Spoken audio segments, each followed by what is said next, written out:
Hello, everyone. BBC today is once again covering Russia's so-called strategy. It's not really a strategy. It's basically doing the same thing they have been doing literally for centuries in every war they have been in. If you look up, let's go for something more recent. For example, the battles won by the Soviet troops during World War II. I would like to refer you specifically to the Battle of Moscow and the Battle of Stalingrad. And you will see that the meat grinder approach was used there as well. Basically, regardless of what the positions were, regardless of what the enemy had or didn't have, the approach was to just overwhelm them with numbers.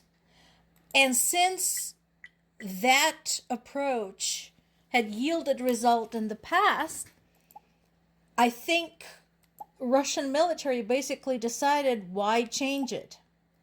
The fact that some of the famous victories could have been won with lesser loss of life or potentially even faster had they considered another approach doesn't seem to bother anybody because, hey, there's always extra bodies they could throw at the front lines. So that is what continues to happen in Ukraine. If you look at the numbers, they are staggering.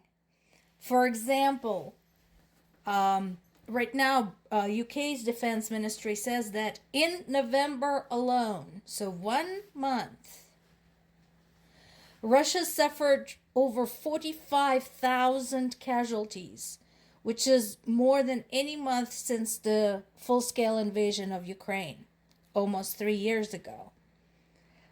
They are losing, on average, over 1,500 people a day. And that's both killed and wounded. So that is just unbelievable. And if anybody wonders, aren't Russian people tired of this tremendous loss of life? Aren't they upset by all of this?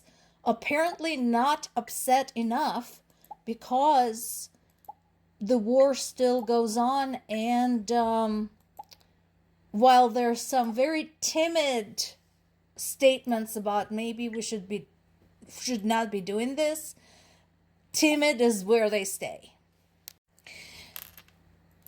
The strategy of hypocrisy also continues, because on one hand, as I mentioned before, it has become very common among pretty much anyone who has the limelight, from Russia's Minister Lavrov to their political pundits, to mention the use of nuclear weapons, to say we're drawing the line in the sand, and so on and so forth. But at the same time, apparently, they are making overtures to Trump. There was an interview with Lavrov recently with Tucker Carlson, surprised. Carlson is very popular in Russia. He's the only American journalist who can come and go as he pleases. And basically in that interview, Lavrov was all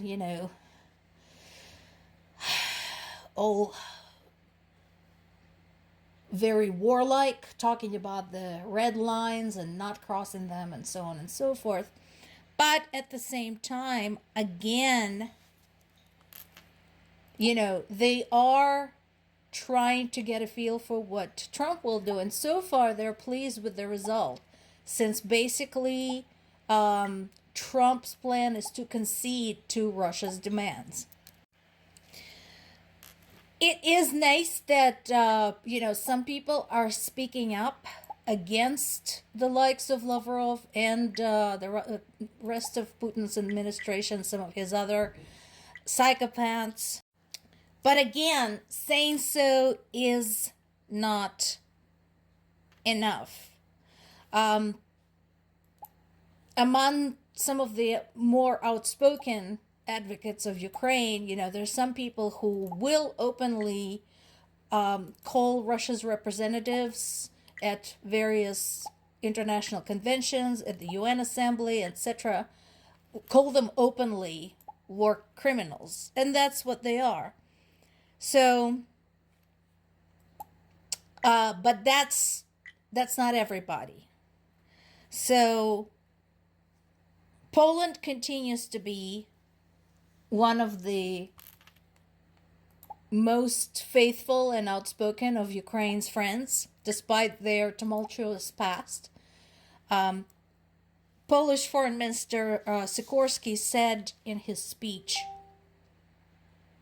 that they will not be taken in by Russia's lies. We know what you're doing. You're trying to rebuild the Russian Empire, and we will not let you. And again, Poland speaks from the place of history and experience, because Poland used to be invaded by Russia and used to be part of Russian Empire. And those were terrible days for Poland, for Polish people, for Poland as a nation. And that memory is still fresh because they actually do learn their history and make a point to remember it. These photographs come from my native city of Zaporizhzhya. There's been a strike again against a civilian target during which 7 people actually were burned alive because they could not get out. Look carefully. This is what we know, what we sarcastically call Russian world.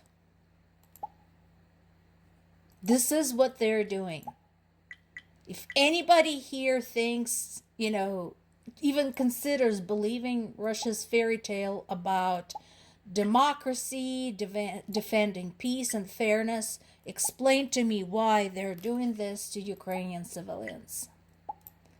On the personal front, the fate of our family member who has been taken prisoner of war by the Russians last week is still unknown.